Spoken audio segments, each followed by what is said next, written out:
Hi guys, this is just a short video to talk to you a bit about lead nurturing with a particular focus on looking from the conversion from sign up to applications. So we'll be looking in this video, particularly in terms of OGX, looking at how we can boost the conversion rate from sign up to applications, both relevant for OGV and OGT, but with a particular focus at the end on looking at OGV and how we can push applications for early summer projects.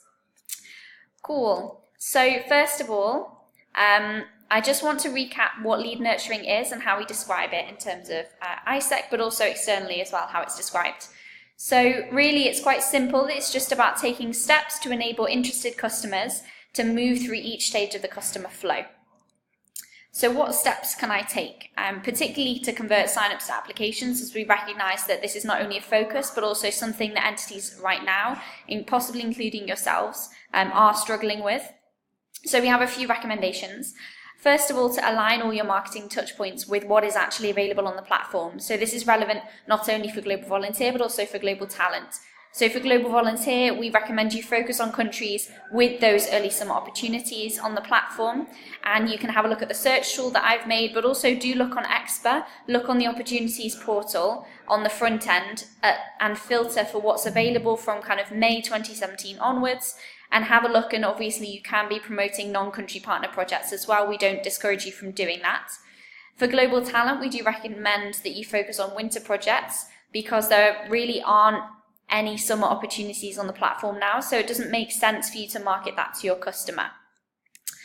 Secondly, do make sure that every sign-up has an EP manager, so someone responsible for them to help lead nurture them through the whole process, and this should be assigned to them on Expa. And James is releasing a video in the Knowledge Hub now on what the role of an EP manager is, so do check that out. And thirdly, do make sure that you call or email each sign up and make sure that the person doing this is the EP manager themselves to find out what kind of projects the EP might be interested in, and also send them opportunities that fit that criteria. So be sending them things if they're interested in going to Brazil or going to Tanzania, or if they state a region they're interested in, then feel free to send them several projects in different countries. Or if they're more interested in teaching or environmental impact, find opportunities like that that you can send them. And this is really the benefit of having an EP manager, because it allows for this more tailored and regular follow-up. So although we do send national lead nurturing emails each week with opportunities from country partners, and we change those emails and update them every week. This is really the baseline, and we're supplementing what you guys should be doing already in terms of the constant contact and tailored emailing and calls that you make to your customers. And this really is what will make the difference in pushing them through the stages, particularly in encouraging them to apply to more opportunities if they can actually see what's there. So now going on to looking at Global Volunteer, particularly with early summer approvals, and actually what kind of actions you can take to ensure applications. These are some recommendations from our side. So first of all, make sure you notify all of your sign-ups for upcoming info sessions that you have. So for example, you could say 5 days before you can send out an email to all of your sign-ups reminding them of the day, and don't be afraid to reinforce this 3 days before and 1 day before. We all know that students are deadline chasers, and this is the most effective way, really, to encourage them to attend these physical touch points. And also, secondly, reinforce at your physical touch point, particularly during an info session, for the customers to apply to projects. And again, don't be afraid to send out email reminders once they've attended an info session, reminding them of the application deadline before your assessment period and assessment centre. Again, you can use the whole concept of 5 days to go, or you can say 7 days. It's really up to you, and then 3 days and 1 day. To really reinforce that. And finally, what we've noticed is, on average, generally for Global Volunteer, it takes about 10 opportunities that they apply for them to get approved.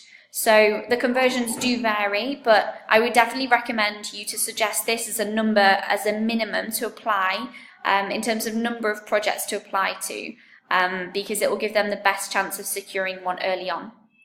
And definitely, obviously, like we've said before, reinforce the value of organising your place now rather than later. So things like cheaper flights.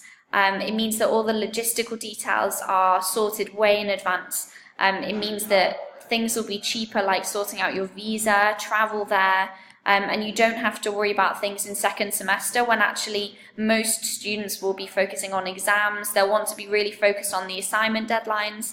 It's probably your most intense period of studying, and so you really don't want to have to be organising all of your summer during that period as well. So don't be afraid to reinforce those things too. And as I said, it also benefits us. So not only do we ensure a conversion, but also it means that we can move quicker onto delivering more value for our customer at later stages too. So I hope this has helped, but do feel free to let me know any more questions. My email address is here, but also do share if you're in the early summer approvals group, or if you're on our Slack channel, then do share there what's going on, what's working, what's not working, and we look forward to hearing from you soon.